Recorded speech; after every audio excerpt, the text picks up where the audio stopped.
বয়স ৪০, তবু শিখতে পারেনি পোশাক পরা।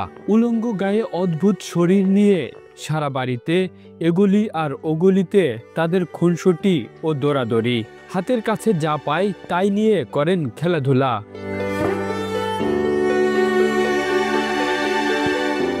কিন্তু দুঃখের বিষয়, তাদের শারীরিক গঠন প্রণালী অদ্ভুত আকৃতির হওয়ায় পাড়া মহল্লার কেউ তেমন মিশতে চায় না। অনেকেই তাদের দেখলে ভয়ে পালিয়ে যায়। অদ্ভুত আকারের দেখতে এই অলি ও রহিম চাঁপাইনবাবগঞ্জ জেলার রোহনপুর পৌর এলাকার বাগানপাড়া গ্রামের বৃদ্ধ তাহমিনা বেগমের ছেলে।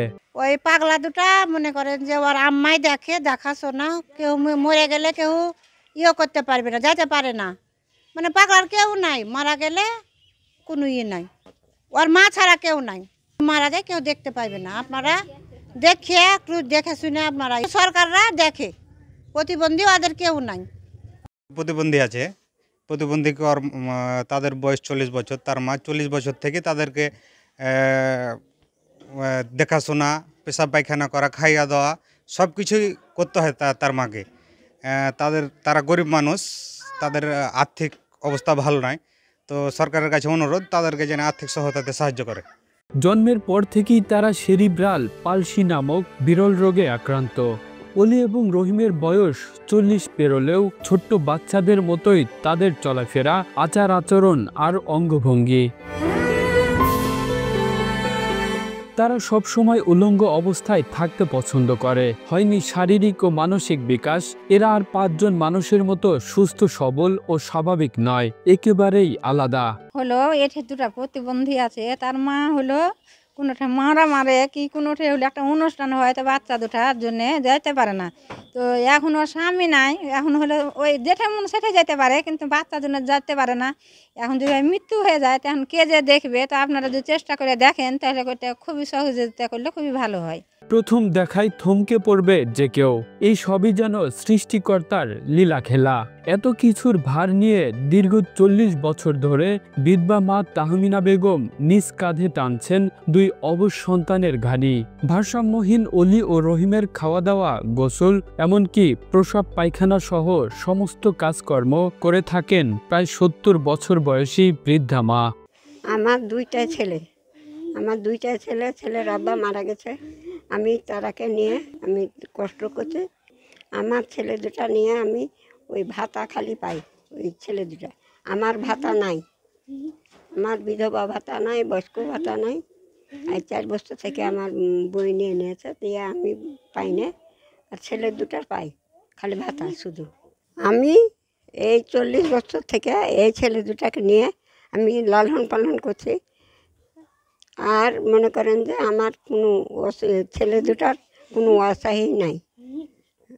আমি গোসল করাই বা বাথরুমে নিয়ে যে বসে থাকতে হয়, আবার মনে করেন যে পানি খরচ করে দিতে হয়, ওরকে মুখ হাত ধুয়ে দিতে হয়, 3 রক্ত খাওয়াইতে হয়, ওরকে প্যান্ট পোশাক যাই লাগেও ওরাকে মনে করে গায়ে দিয়ে দিতে হয়। সেরিব্রাল পালসি রোগে আক্রান্ত 2 প্রতিবন্ধী ছেলের সেবা করতে গিয়ে চিরদিনের জন্য মা তাহমিনা বেগমের জীবন থেকে মুছে গেছে সব আশা আকাঙ্ক্ষা, সুখ শান্তি ও ভোগ বিলাসিতা। আমাদের এই উপজেলার অন্তর্ভুক্ত রহনপুর পৌরসভার বাগানপাড়া মহল্লার ওয়ালি এবং রহিম নামে 2 জন প্রতিবন্ধী ব্যক্তি আছেন। তাদের বয়স 40, কিন্তু তাদের আচার আচরণ সব কিছুই 5-7 বছরের একজন শিশুর মতো। আপনারা জেনে খুশি হবেন, আমরা সমাজসেবা অধিদপ্তর থেকে তাদের 2 ভাইকেই প্রতিবন্ধী ভাতার অন্তর্ভুক্ত করেছি এবং তারা প্রত্যেকেই প্রতি মাসে 900 টাকা করে প্রতিবন্ধী ভাতা পান। তবে এই 900 টাকা তাদের পরিবারের জন্য মোটেও যথেষ্ট নয়। পরিবারটি একেবারেই অসহায় হয়ে পড়েছে, কারণ তাদের বাবা জীবিত নেই। একমাত্র মা, সে বিভিন্ন ব্যক্তির কাছ থেকে সাহায্য সহযোগিতা নিয়ে নিজে পরিশ্রম করে খুবই কষ্টে সংসারটি পরিচালিত করছে। তো আমি চেষ্টা করছি তার মাকে খুবই দ্রুত একটি বিধবা ভাতার কাট করে দেওয়ার জন্য, যাতে তার এই পরিবারটি আরেকটু সহযোগিতা পায়। পাশাপাশি আমি ইউনো মহোদয়ের সঙ্গে এই বিষয়টা নিয়ে আলাপ করে সমাজসেবা অধিদপ্তর থেকে ভিক্ষুক পুনর্বাসন নামে যে প্রকল্পটি চালু আছে, সেই প্রকল্প থেকে তার মাকে যে কোনো একটি আয়বর্ধক কাজ, সেটা ছাগল পালন হতে পারে, হাঁস মুরগি পালন হতে পারে, এই ধরনের একটি আয়বর্ধক কাজের ব্যবস্থা করে দেওয়ার চেষ্টা করব ইনশাল্লাহ। মা তাহমিনার জলে ভরা নয়ন দুটি যেন চিৎকার করে বলছে, রাত যত ঘনিয়ে আসছে মৃত্যু তত কাছে ডাকছে। মারা গেলে কে দেখবে এই অলি এবং রহিমকে?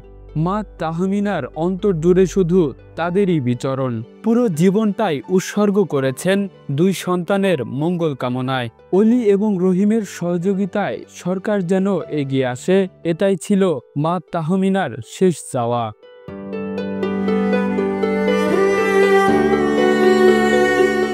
Kamrul Islam, Asian television.